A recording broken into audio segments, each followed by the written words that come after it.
шапағаты шарасыздықтан туған әдіс. Шарасыздық түбегейлі өзгеріске арналған шикізат. Бұрын сенген нәрсенің бәрін артқа тастап, серпіле алатын адам ғана тығырықтан шығатынына үміттенсе болады. Өміріңді түп тамырымен өзгерту үшін не шабыттану, не шарасыз қалу қажет. Энтони Робинсон. Осы уақытқа дейін сүрген қысқа ғана ғұмырымда адамның көбі барғысы келмейтін жерге, өмірдің түбіне бағыма қарай 2 рет түсіппін. Бағыма қарай дегенім, басыма туған сол қиын қыстау сәттерде өмірлік тәжірибе жинап сабақ алдым.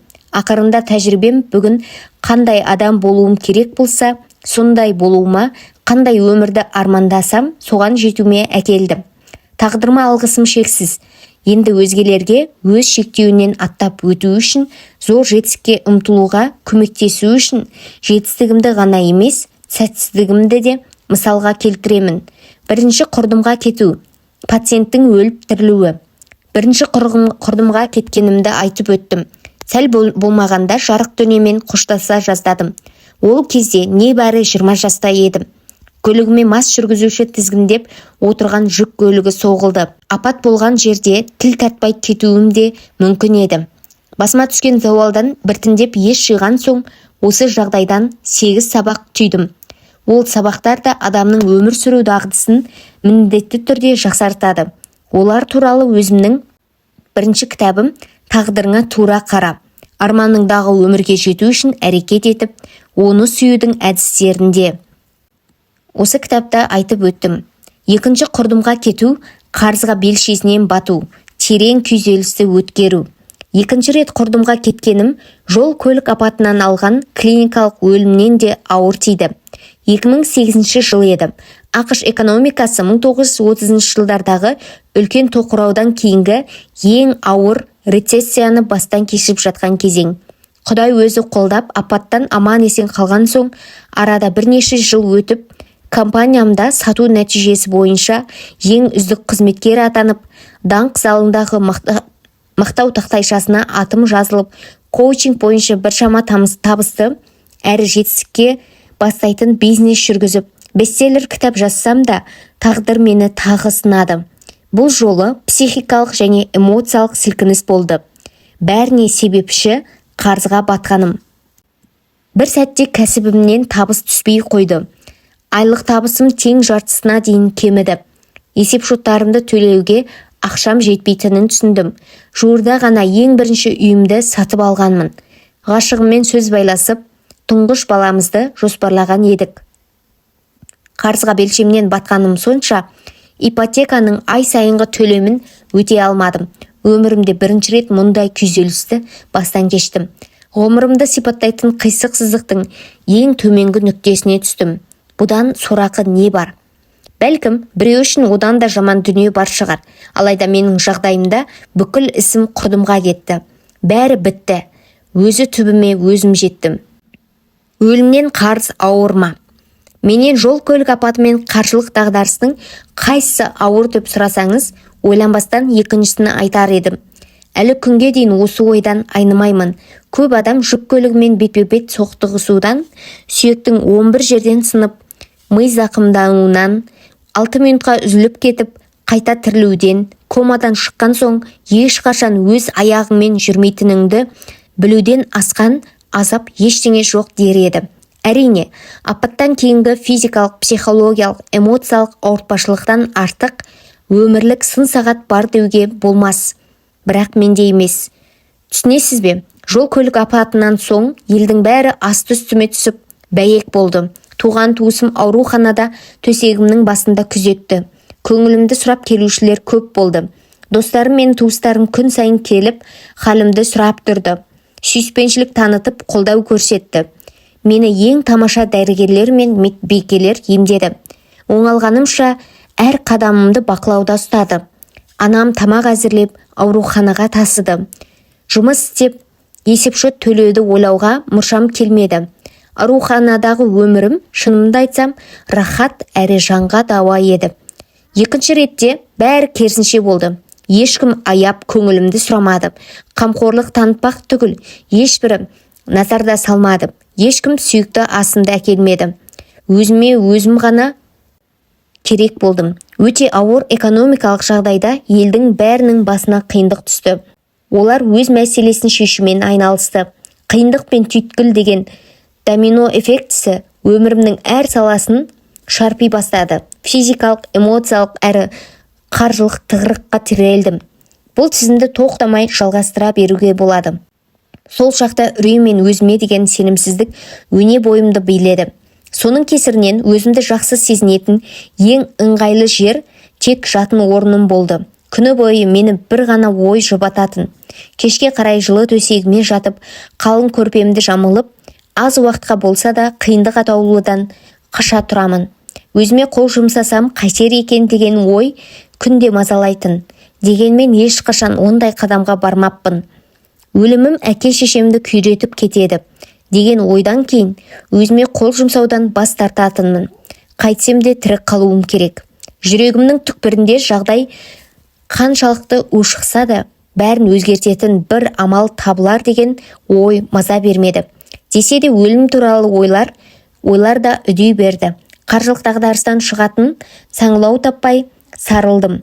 Жанымды жегідей жеген уайымнан қайтсем құтыламын деген ойдан арыла алмадым.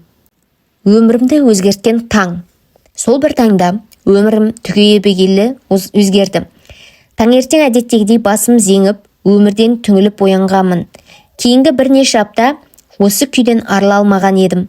Алайда сол таңда бәрі басқаша өрбіді. Досымның ақылын тыңдап, таңмен таласа тұрып жүгіруге шықтым. Досым айтқандай, миды сергіту үшін. Шынымды айтсам, ешқашан жүгіруге әуес емес едім. Жүгіру дегенді өз басым түсінбейтінмін және жек көретінмін. Бірақ кеше жан досым Джон Бергов өмірден түңілген сайын жүгіруді әдетке айналдыратынын айтты. Жүгіру сананы сергітіп, ойды түзеп, көңіл күйді көтеріп, көп түйткілдің шешімін табуға көмектеседі деді. Мен жүгіргенді жек көремін деп Джонға қарсы шығып едім. Ол менен бірден жүгіру ме әлде қазіргі басыңдағы жағдай жек көрінішті ме деп сұрады. Шынында менің жоғалтар ештеңем болған жоқ. Сондықтан жүгіруге бекідім. Таңертең баскетболға арналған Nike Air Jordan кроссовкамның бауын байлап жүгіргенде көңіл көтеретін бірдеңе тыңдармын деп қалтама iPad'ты салдым. Сөйтіп үйімнің сыртқы есігіне беттегенімде шамасы бұл үй жуырда банк меншігіне өтер деген ой санамда жылт етті. Жүгіргенде өмірімдегі ең қуатты, терең, өмірімді өзгертетін серпілісті бастан кешемін деп күтпедім. Бойымдағы серпіліс сол сәттен бастап өмір сүру дағдымды басы бүтін өзгерте бастады. Джим Ронның тұлғаны жетілдіру мен дамытуға қатысты аудиосын тыңдап келіп жатып, кенет бұрында талай рет естіген бір ақиқатты құлағым шалды. Бұрын тыңдағанда сол сөздің мағынасына онша мән бермеген екенмін. Кейде солай болады емес пе? Бір нәрсені ести бересің, тек одан еш қорытынды шығармайсың. Ғажайыпқа толы бір күні сол сөз тура алдыңнан шығады. Мәнін түсінесің. Кейбір ой мен идеяны түсіну үшін санаң таза болуға тиіс екен. Сол таңда санам сан-саққа шашырамай тұп-тұнық болды. Қатты түңілгенімнен шығар, әлгі сөздің мәнін ұға алдым. Джимнің сеніммен айтқаны, жетістігіміздің деңгейі тұлғамызды дамыту деңгейінен аса қоймайды. Себебі біз кім болсақ, соған лайық деңгейдегі жетістікке жетеміз. Жүгіріп келе жатып, кілт тоқтадым. Осы философия өмірімді түбегейлі өзгертті. Жетістік параллелі. Санама сәуле құйылды. Осы күнге дейін армандаған адам болу үшін, жетістікке жақындау, жету үшін мақсатты түрде ештеңе істемегенімді анық түсіндім. Бірден 10-ға дейінгі жетістік деңгейі бойынша мен де жұрт сияқты 10 деңгейлі жетістікті армандаппын. Ал тұлғамды дамытуым шамамен 2-ші деңгейде тоқтап қалыпты. Жағдайым өте жақсы кездің өзінде, тіпті сәттілік серік болған күндері тұлғамды дамытуым 3 не 4-ші деңгейде қалып қойған екен. Осы түйткіл адамның бәріне ортақ екенін түсіндім. Өміріміздің әр саласында 10-ші деңгейлі жетістікке жетуді армандаймыз. Денсаулық, бақыт, қаржылық мәселе, айналамен қарым-қатынас, мансап, рухани байлық, яғни тұтасымен күллі сала. Ал тұлғамызды дамыту деңгейіміз, білім, тәжірибе, дүниетаным, көзқарасымыз және тағы басқа. Сол саланың қай-қайсысында да оңға жетпесе, өмір жанталасқан күреске айналмақ. Қоршаған әлем әрқашан ішкі жан дүниеміздің айнасы болып қала береді. Ал жетістік тұлғамызды дамытумен параллель жүреді. Күнде мақсатты түрде армандаған өмірді қалыптастыратын қасиетті болмысымызға дарытпасақ, онда қалаған нәтижемізге жету қиынға түспек. Бұрылдым да үйге қарай жүгірдім. Өмірімді өзгертуге дайын едім. Бірінші мақсат – уақыт табу. Ендігі жерде бір түйткілдің шешімі күнделікті күйбең тірлікте өзімді дамытуды мақсатты түрде жүзеге асыра аламын ба деген сұраққа тірелетінін түсіндім. Маған жетпей тұрған ой осы екен. Осы ой армандаған өміріне ұмтылатын, жетістікке жете алатын адам болуыма, өзгеруіме көмектесуге тиіс. Бұлайша бәрі оп-оңай көрінеді. Мен үшін ең бастысы әрі ең қиыны бәрін жүзеге асыруға уақыт табу еді. Есеп-шот төлеп, жұрттан қалмаудың өзі қиын шақ. Сондықтан жетілуіме уақыт бөлу мүлде мүмкін еместей көрінді. Сізге де осы күй таныс шығар. Талай бестселлер жазған Мэтью Келлидің «Өмір ырғағы» деген кітабындағы мына жолдар ерекше ұнайды. Бір жағынан бәріміз бақытты болғымыз келеді. Екінші жағынан не істесек бақытты болатынымызды жақсы білеміз. Бірақ оны істемейміз. Неге? Мұның жауабы қарапайым. Оны істеуге уақытымыз жоқ. Сонда неге қол тимейді? Бақытты болуға қол тимейді. Қолыма органайзерді алдым да диванға отырдым. Күнделікті өзімнің дамуыма арнайтын уақыт іздеп, мына нұсқаны қарап шықтым. Бәлкім кешке қарай. Ең басында кешқұрым жұмыстан кейін не түн ішінде, не сүйіктім ұйықтағанда уақыт бөлуге ыңғайлы болар деп ойладым. Алайда күні бойғы жүгірістен кейін болашақ жарыма тек кешке уақыт бөледі екенмін. Оның үстіне кешкі мезетте көбіне күш-қуатым азайып қалады. Түнде шаршайтыным сонша, күннің басқа кезінде зейінім де болмайды. Кешке қарай жөнді сөз айтып, нақты ой ойлауға шамам жетпейді. Бар ынта-ықыласымды жұмылдырсам да, өзімді жетілдіруге шамам келмесін сездім. Сол себепті кешкі уақыт мүлде тура келмеді. Бәлкім тал түсті арнармын. Тал түсте уақыт бөлсем қайтеді деген ойда келді. Түскі үзіліс кезінде не үзілістен кейін уақыт бөлсем дұрыс болар мекен. Алайда түсте бос уақыт бола қалуы қиындау. Сондықтан бұл әрекетімнен де түк шықпасын білдім. Жоқ, тек таңертең емес. Мұнан кейін таңертең ерте тұрып өзімді дамыту туралы ойладым. Бірақ бұл ойдан дереу бас тарттым. Мен таңмен таласа тұратын адам емеспін деу, ештеңе айтпау. Мен үшін таңертең ояну мүмкін емес еді. Жүгіруді қалай жек көрсем, таңертең ерте тұруды да соншалық ұнатпайтынмын. Алайда таңертең тұру туралы ойлаған сайын басқа көрініс көз алдыма келе берді. Біріншіден, күннің бастапқы бөлігінде өзімді жетілдіруге уақыт бөлсем, бұл әрі қарай күнімнің жақсы өтуіне әсерін бермек. Таңертең жаңа бірдеңе біліп отырамын. Бәлкім күш-қуатым тасып, мақсатым нығайып, күні бойы жақсы жұмыс істеуге құлшыныс пайда болар деп шештім.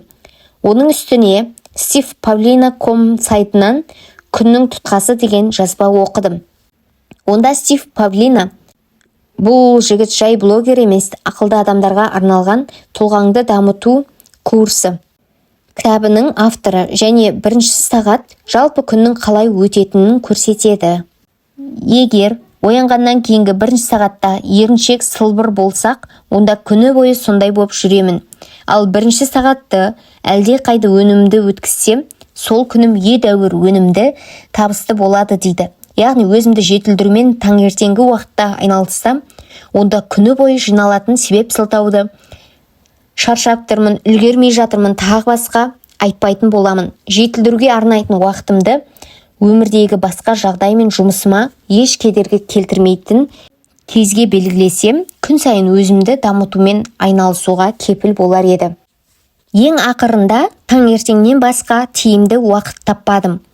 Ояна сала ой санаңды жетілдірумен айналысу ең тиімді нұсқа. Алайда таңғы сағат 6-да өзімді төсектен тұрғызу қиынға соқты. Бірақ амал жоқ, тұру керек. Таңғы сағат 5-те тұру мен үшін мүлде мүмкін еместей көрінді. Тағы да түңіле бастадым. Өзімнен жеңілгендей күйге түстім. Органайзерді сарт еткізіп жауып тастауға аз қалдым. Сол сәтте ұстазым Кевин Брейсидің дауысы санамда жаңғырды. Кевин әрдайым былай дейтін: өміріңді өзгерткің келсе, бір нәрсені өзгеше жасап үйрен. Сайтан алғыр. Әрине, Кевиннің сөзі рас екенін түсінетінмін. Алайда оның сөзі ерте тұрғанның қиындығын жеңілдетпеді. Сонда да өзгеріске бет бұрмақ болдым. Таңмен таласа тұратын адам емеспін деген санамдағы шектеуді алып тастауды мақсат еттім. Ертең сағат 5-те тұрамын деп күн тәртібіме белгілеп жаздым. Өмірімде бірінші рет өзімді жетілдіруге мақсатты түрде әрекет етпекпін. Екінші мақсат – қатты әсер ететін нәрсені істеу. Ендігі кезекте екінші маңызды нәрсені шешу керек еді. Өмірімді тезірек өзгертетіндей таңертең нендей нәрсемен шұғылдануым қажет. Кітап оқысам болады. Алайда кітапты бұрыннан оқимын ғой. Бұрын істемеген нәрсені істеуім керек деп ойладым. Жаттығумен айналыссам болар еді. Бірақ бұл ой мені еш құлшындыра қоймады. Содан таза ақ парақ алып, өзім білетін, бірақ істеп көрмеген, әйтеуір бұдан бұрын тұрақты қолға алмаған тұлғамды жетілдірудің тиімді тәсілінің бәрін тізіп шықтым. Тізіміме медитация, аффирмация, елестету, күнделік жазу, оқу мен жаттығу кірді. 6 әдісті таңдадым. Осы 6-ы өмірімді жылдам әрі түбегейлі өзгертеді деген тоқтамға келдім. Әр қайсына 10 минуттан уақыт бөлдім. Осының бәрін таңертең жасауды жоспарладым. Тізіміме қарап тұрып құлшынысымды сездім. Бір сағат бұрын ояну деген кенеттен пайда бола кеткен ой енді қорқынышты емес, керісінше табылмас идея сияқты әсер ете бастады. Сол түні көзім әрең ілінді. Таңды тағатсыздана күттім. Таңғы сағат 5-те оятқыш шырылдағанда көзімді аша салып, төсектен құлшына атып тұрдым. Ерте тұру соншалықты қиын емес екен. Керісінше сергек ояндым. Бұл жағдай маған жаңа жыл қарсаңындағы таңды еске түсірді. Бала күнде сыйлық алуға таласып, сол күнді ертерек тұрғанды жақсы көретін едік қой. Өмірімде бұлай оңайлықпен оянбаппын. Жаңа күнді осыншалық қуатпен, құлшыныспен бастамаппын. Таңды бұндай сезіммен ақырғы рет бала кезіндегі жаңа жыл қарсаңында және бүгін қарсы алдым. Өмірімді түбегейлі өзгерткен таң. Тісімді тазалап, бетімді жуып, сағат 5-5 минут кеткенде бір стакан суды қолыма ұстап, қонақ бөлмедегі диванға отырдым. Бүгінгі күнге ынта ықыласым артты. Көптен бері мұндай сезімді бастан кешпеп едім. Дала қараңғы, соның өзі рухыңды нығайтып, құлшынысыңды арттырар да еді. Тұлғамды дамытуға қатысты кешегі тізімді алдым. Бұл тізімдегінің бәрін бұрыннан білетінмін. Алайда орындауға ешқашан шындап кірісіп көрмеппін. Бұл жолы тізімді рет-ретімен жасап шықтым. Тыныштық. Мүлгіген тыныштықта 10 минут отырдым. Дұғамды оқыдым. Медитациямен шұғылдандым. Тыныс алуға дейін қойдым. Бойымды сабыр жеңіп, санам тазарып, жеңілдеп келе жатқанымды сездім. Қалай болса солай ататын таңымдағы бей-берекеттен бұл күй мүлде өзгеше. Көптен бері бойымнан осындай үйлесімді сезбеп едім. Оқуға уақытым жоқ деп ылғи себеп сылтау айтатынмын. Бұл жолы бар ынтаммен оқыдым. Осы әдетті күнде қайталаймын деп үміттендім. Бұрында солай ойлаушы едім, бірақ қолым тимейтін. Кітап сөресінен классиканы алдым. Наполеон Хиллдің «Ойлан да байы» кітабы. Оқып бастап, ортасынан тастап кеткен көп кітабымның бірі болатын. 10 минут оқып, біраз пайдалы ой таптым. Және оларды сол күні жүзеге асырамын деп ұйғардым. Өмірді өзгертуге бір ойдың өзі жеткілікті екенін түсіндім. Бойымда ерекше жігер мен ықыласты сезіндім. Аффирмация. Бұрын соңды аффирмацияның күшін байқамаппын. Дәл қазір «Ойлан да байы» кітабынан жағымды аффирмацияны оқып отырып ерекше сезімді бастан кештім. Менің жалпы әр адамның бойында қаншама шексіз әлеует барын еске түсіргендей. Осыдан кейін өз аффирмациямды жазуға кірістім. Өмірде нені қалайтынымды ақ параққа жылдамдата жаздым. Кім болғым келетінін, өмірімді өзгерту үшін не істей алатынымды тіздім. Ақырында өзімді қайратты әрі мақсаты бар жан сезіндім. Елестету, қабырғада ілініп тұрған елестету тақтайшасын қолыма алдым. Құпия деген киноны көрген соң істеп қойған едім.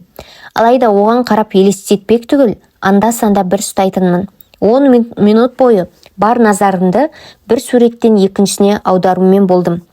Әр қайсына арнайы тоқтап, көзімді бірнеше секундқа жұмып, жан тәніммен осы көрініс орындалса екен деп елестетумен болдым. Бұл әрекет асқан шабыт сыйлады. Күнделік жазу. Күнделік жазамын деп бұрын сатып алып қойған бірнеше қойын дәптердің бірін алдым. Шамам тек бірнеше күнге жететін. Жұрттың көбінде солай-ау. Әрі кетсе бір апта ғана жазушы едім.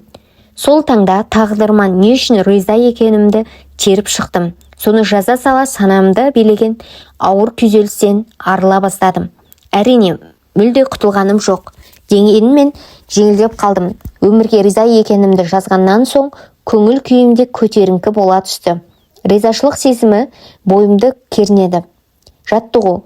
Бұрын талай рет естіген жазушы әрі публицист Тони Роббинстің қимыл көңіл күйді көтереді деген сөзін қайталадым. Еденге етбетіммен жатып, күшім жеткенше қол жаттығуын жасадым. Сосын көп уақыт арқаммен жатып, жаттығу жасамай құрысып қалған денемнің шамасы жеткенше пресс жасадым. 6 минуттай уақытым қалды.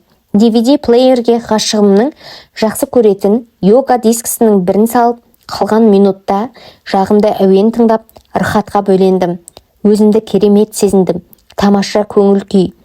Бұл өмірімдегі ең бір тыныш, ынталы, құлшыныс сыйлаған, күш берген, шабыттандырған, ризашылықты сезіндірген таң болды. Ал сағат тілі әлі 6-ны көрсетіп тұр. Мұның аты ғажайып. Бірнеше апта бойы сағат 5-те тұрып, тізім бойынша өзімді жетілдіруді жалғастыра бердім. Қазіргі жағдайыма көңілім толып, осы өзгерістерге мейлінше риза күйде бұдан да қиынына ұмтылдым. Бір күні кешке қарай ұйықтар алдында бұрын соңды істемеген нәрсені жасадым. Оятқышты сағат 4-ке қойдым. Тіпті жатарда есімнен адасқан жоқпын ба деген ойға келдім.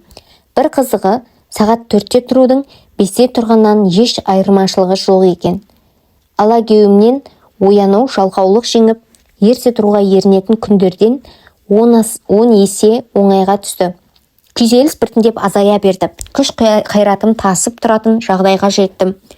Санам таза, тұнық, өзімді бақытты сезіндім. Күшім көп, шабытым мол, кер тартпай ойлар өткен шақта қалғандай. Бұрынғы қалпыма қайта оралғандай едім. Тез өсіп жетілдім. Сондықтан өз кемелденген нұсқама жеткендеймін. Тың күшпен, тың қуатпен, құлшыныспен, тұнық санамен, зейінім күшті қалпымда тиянақты мақсат қойып, стратегия құрып, бизнесімді қалай құтқарамын, табысымды қалай еселеймін деген мәселеге қатысты жоспарымды жүзеге асыра бастадым. Таң шапағатын қолға алғаныма 2 айға жуық уақыт толғанда, кірісім бұрын тіпті армандауға батылым жетпейтін шамаға жетті. Уақыт өте келе, таң шапағатын коучинг өткізіп жүрген клиенттеріме айтқым келетінін түсіндім. Сондықтан бұл әдіс тәсілге ат қоюым керек деп ойладым. Басымнан өткеріп жатқан трансформацияның нәтижесі өте терең әрі жылдам еді. Соның арқасында күйзелістен арылдым. Қаржылық қиындықты жеңіп, өмірге шын қуана қарай бастадым. Басыма бақ қонғандай шаттандым. Бұл ғажап еді. Сондықтан таң шапағаты деген атауға тоқталдым. Кетидің қолынан келсе, бірнеше аптадан бері Кети деген клиентіме қызмет көрсетіп жүрдім. Ол менен, Хел, осы сіз әр күніңізді неден бастайсыз деп сұрады. Оған таң шапағаты және 1 сағат бұрын тұрудың пайдасы туралы айта бастағанымда жүзім нұрланып, көзім бал-бұл жайнады. Алайда Кетиді сөзіме сендіре алмадым. Хел, қазіргіден ерте тұруға ниет бола қояр мекен? Өзімді таңмен таласа тұратын адамға жатқызу ақылға қонымсыз еді. Бірақ Кети нағыз күрескер еді. Ол әдісімді іс жүзінде сынап көру үшін бұрынғысынан 1 сағат ерте, яғни таңғы сағат 6-да оянуға келісті.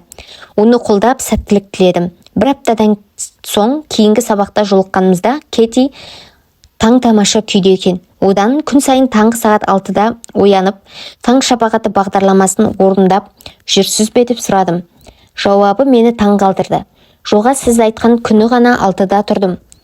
Сөзіңіздің жаны бар екен. Ерте тұрған қатты ұнады. Кейінгі күні одан да ертерек тұрдым. Ал қазір таңғы 5-те тұрып жүрмін. Бір апта болды. Хел, мынауыңыз тамаша әдіс екен. Мәссаған. Кэтидің сөзінен соң бұл тәсіл туралы өзге клиенттеріме де айтуға міндетті едім. Одан кейінгі бірнеше аптада 10 шақты клиентім таң шапағаты әдісінің арқасында біршама тамаша жетістікке жете бастағанын айтты. Олардың кейбірі бұл әдіс тәсіл жөнінде достары мен әріптестеріне хабарлады. Ақпараттық ғаламторда лезде тарады. Елдің бәрі Facebook пен Twitterде пікірін жаза бастады. YouTube'те таңертең қалай ерте тұратыны, таң шапағатындағы жаттығуларды жасағаны туралы видеороликтер таралды. Әлеуметтік сең қозғалды. Джо деген кім? Қарғыс атқыр. Әдісімнің шынында бір сиқыры барын түсіне бастадым. Бір күні YouTube'дан видеоролигімнің бірін көрейін деп кіріп, іздеу деген жолға аты жөнімді енгіздім. Жоқ, мені қатты сөге көрмеңіздер. Сіздер де өзіңізді Google'ден іздеп көрген шығарсыздар. Сол сәтте экранда Джоның таң шапағаты деген видеоролик шыға келді. Бетінде бір жігіт тұр. Оны өмірінде көрген емеспін. Бастапқыда көңіл күйім аса жақсы болды деп айта алмаймын. Джо деген кім тағы? Таң шапағаты деген менің әдісімді көшіретіндей өзін кіммін деп ойлайды деп ашуланып кеттім. Әрине, мұным өзмесін, не ойларымды білмедім. Мені жағымды тосынсый күтіп тұрғанын, тіпті көңілім өсіп қаларын сезбедім де. Play деген пернені бастым. Экрандағы жігіт: сәлем, мен сіздің досыңыз Джо Диосанамын. Қазір бізде сағат неше екенін көрелік. Осы жерде Джо өзінің оятқышын көрсетті. Ол 5:41 көрсетіп тұрды. Сонымен таң сағат 5-тен 41 минут кетті. Джо бауырым, жексенбінің таңында немен айналысып жатырсың деп ішіңізден таң қалып тұрған шығарсыз. Олай болса дәл қазір miraclemorning.com сайтына кіріп көріңізші. Міне, miraclemorning.com сайтына кірдіңіз делік. Енді менің ролигімді көріп, оны көшіріп алыңыз. Шынымды айтсам, бойымды күш-қуат кернеп барады. Өзімді жаңа жылдың алғашқы таңын қарсы алғандай сезініп тұрмын. Бұл күн сайын жаңа жыл басталғандай күйге бөлейді екен. Сіз де бұл тәсілді жасап көріңізші. Өміріңіз жақсы жаққа қарай күрт өзгереді деп сайрап тұр. Джоның видеоролигін көрген соң компьютердің экранына аузым ашылып, қуаныштан көзім жайнап қарап қалыппын. Мен үшін таң шапағаты күнде таңертең өзіңді жетілдіру жаттығуы ғана еді. Енді ол туралы көпшілікке айтуым керек деген ойға тоқталдым. Сонда көп адамның өмірінің өзгеруіне ықпал етемін. Менің өмірім өзгергендей, олардың да өмірі өзгереді. Дәл сол сәтте бұл әдіс қаншалықты танымал болып кетерін өзім де білмедім. Қозғалыс, бәлкім бұл ояну шығар. Кэтиге таң шапағаты туралы айтып, YouTube'дан Джоның ролигін көргелі 5 жылдан асты. Осы уақыт аралығында бүкіл әлемнен мыңдаған адамнан хат алдым. Хаттың бәрінде дерлік маған алғыс айтып, әдісім өмірін күрт өзгерткенін жазады. Бұл расында да дүниежүзілік қозғалысқа айналды. Жаһандық ояну, оған сан алуан адам қатысты. Шетінен мақсаты бар. Таң ата сала өздеріне тұлғасын жетілдірудің баға жетпес сыйын жасайды. Таң шапағаты әдісінің әлемге қалай әсер етіп жатқанын бағамдап отырмын. Бұл әдіс әр қайсымызға қалаған өмірімізді сүруді үйретеді. Өзгенің өміріне игі әсер етіп, айналамызды ізгілікке бағыттауға септігін тигізеді. Қазір көпшілік таң шапағаты мақсатын қалай атаса да, қозғалыс болсын, ояну болсын, мағынасы өзгермейтінін түсіндім. Мәселе жұрттың өз өмірін, ет жақыны мен туысын, ортасы мен жалпы қоршаған ортаны өзгертетін құралға зәрулігінде. Күн сайын қатарымызға жүздеген адам қосылып жатыр. Олар өз тәжірибесін бөлісуде. Сол арқылы таң шапағатының жанкүйерлері артып келеді. Осы әдіс қаншама өмірді өзгертіп жатқанына таң қалмасқа шара жоқ. Арасында кейбіреуі Джоның ізін басып, өзінің тәжірибесін видеоролик арқылы баяндайды. таңертең ерте тұрып таң шапағаты әдісін қолданатынын көрсетеді. Айтпақшы, солардың көбі қаншада оянғанын айтып, сағат тілін көрсетіп мақтанады, ерте тұрғанын дәлелдейді. Осы әдісімді неғұрлым көп адаммен бөлісе алғаным үшін шексіз ризамын. Мен үшін бұл үлкен абырой. Бүгінде таң шапағаты туралы баяндамаларым семинарымдағы сөйлейтін сөзімнің басты тақырыбына айналды. Соның арқасында корпорациялар мен коммерциялық емес ұйым мүшелеріне, сатушыларға, мұғалімдерге және оқушылар мен студенттерге өнімділікті зор құлшыныспен едәуір тиімді өмір сүруді үйретемін. Таң шапағаты туралы кімге қалай айтсам да, бұл әдіс жеке адамға не ұйымға қызметіндегі бақытты өзгертіп, жұмысқа деген ниетін түзеп, жеңісті еңбек етуге көмектеседі. Өзіңіз байқағандай, таң шапағаты әдісін таңғы уақытта жасаған абзал. Кейде маңызды конференция мен өзге де шаралардың өтуіне дейін жасауға болады. Реті бойынша ақырғы, бірақ маңызы бойынша емес. Бұл кітапты келесі деңгейге көтеретін баспалдақ деп есептеңіз. Сол деңгейде биікті бағындырасыз. Себебі үнемі осылай болып жатады. Таң шапағатын дәл қазір бастасаңыз және 10-шы деңгейге жеткізетін әдістердің арасын үзбей, тұрақты түрде жасап отырсаңыз, міндетті түрде шынымен қалайтын әрі өзіңізге лайық жетістікке жетесіз.